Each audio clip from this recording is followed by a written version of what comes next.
Delta Utility Services last week announced another 77 jobs will be lost across the south.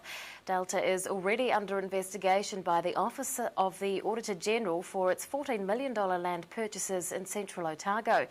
Long-term council critic Russell Garbutt has appeared on newspaper opinion pages writing about the issue.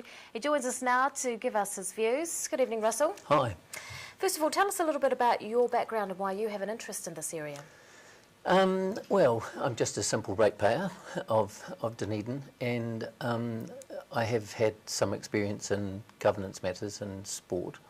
And a few years ago, possibly at the time of the new stadium, I began becoming interested in council activities and paid more attention as to what was going on within the council. Now, you claim that the issues that Delta is facing could be foretold. Tell us more. I think from a couple of points.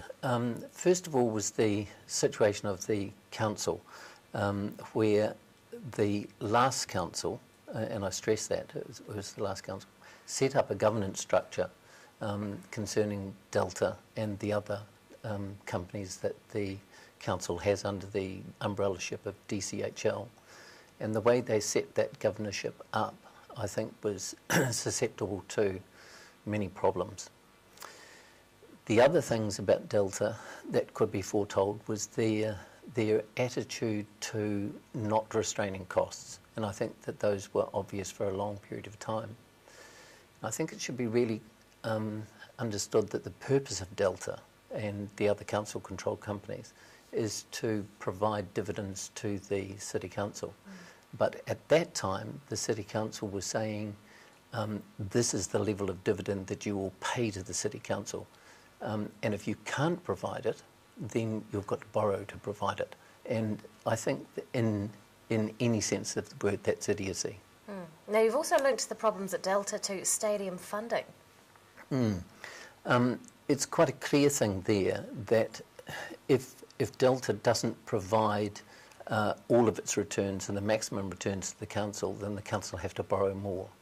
And the council wasn't getting that money, because Delta were doing things like using the money to do things like these purchases, for instance, in Central Otago, Jacks Point and Luggett.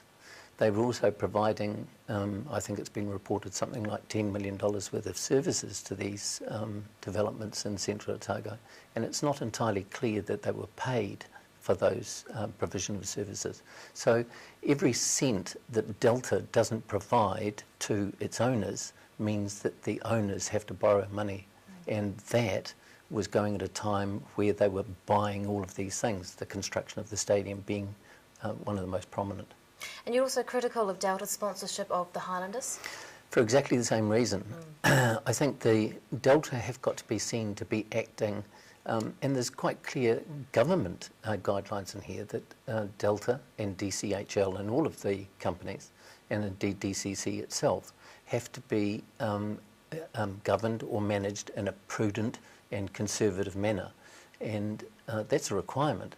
And I think by the ownership or the naming rights of the ORFU and Highlanders, where they were unwilling to provide the details of that to the ratepayers, who basically own Delta, I think there's been a culture of spending up large on the things that may have been maybe personally attractive to the people within Delta, but weren't ultimately to the best interest of the ratepayers.